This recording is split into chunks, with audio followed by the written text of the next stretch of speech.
Regular Show is a show that left an impactful impression on my taste of media through its nostalgia and its gateway towards modern slice-of-life stories. Even though I've sunk my teeth into various other types of shows like anime, Regular Show was always up there as a series that I'll always remember for giving me nothing but a great time. Close enough, J.G. Quintel's more mature Regular Show has released a total of 3 seasons, with the most recent one airing in April. Each season being relatively short, and knowing I'd binge all of it right away, I waited for there to be a decent amount of episodes before taking a look at it. This week, I finished all 3 seasons and wanted to talk about it and see if Close Enough is good enough on its own. It's no surprise this show is very similar to Regular Show. I mean, the animation is pretty much the same, it's very simple, and the show focuses on characters, character relationships, and of course humor. On top of that, the same formula of making the ending of the episodes go so out of hand, it's so wacky and goofy, and it's just amazing. Highlighting these attributes, the characters were overall pretty good. We got a fair amount of exposure for the main characters in the house, as well as I mentioned, the character relationships discovered were actually pretty well incorporated. There were a few instances where I thought Bridget in specific could have gotten a little more time spent on her, just not of her social life, but I feel like there could have been more there. I think everyone else was written pretty much well. And if I had to choose my favorite character, it would definitely be Alex. He fitted my type of character with a wacky attitude,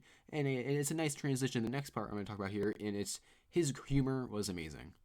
Talking about? Josh is a type. That hummingbird nose. His fragile hips. The way his eyes tear up when he tastes mustard. Dude's got a body like the jack of clubs. Better than a 10 and paper thin. This doesn't just apply to Alex, of course, but the show's humor is great and is quite crude to a nice extent. For the most part, I'll go more in depth in this in a moment, but the humor was usually nicely inserted, didn't seem out of nowhere. Alex especially had amazing lines anytime he was on screen for the most part, with good context and setups for the jokes. However, there is a large caveat for this, and it's that I am not a fan of the first season. After all, it was the first season, and it was pretty much experimental, but I just didn't feel any enjoyment from these episodes. And this actually lingers into some of season 2, but luckily around episode 6 of season 2, the episodes shifted. Like, I don't really know what actually happened even right now, but there were less offensive jokes and just nicely inserted comedy that just worked perfectly. Like, every joke I thought in season 3 was amazing. Also too, they became very sparing with their sex jokes,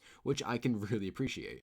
Except for that one episode, we don't talk about that, Alex. But seriously, season 3, which was this year's batch of episodes, was all amazing. Like, I genuinely enjoyed all these episodes. It was definitely more of my style of comedy and felt more clean in the end, especially with the ending of season 3, which I will not spoil, of course. So whatever the team did differently this time, it was great, and I hope they keep it up. I mainly enjoyed this show for its comedy, but the little gags referencing Regular Show was also a fabulous treat for us fans of the original show. I can't tell you how exciting it was for me to randomly see the excellent hat in the background in a closet, or the guy's lunchbox just being used in plain sight. It's a great treat for shows like this to incorporate references to previous iterations of the show. Everyone likes seeing these, it's just great incorporation. Unfortunately, I don't have much standards for modern day adult cartoons, but Close Enough is one of, if not the first one, where I have a lot of respect for, and I don't completely distaste any of the episodes, and I find a lot of the jokes used very funny. Dictates. Dictates? That's how we say dudes in the future.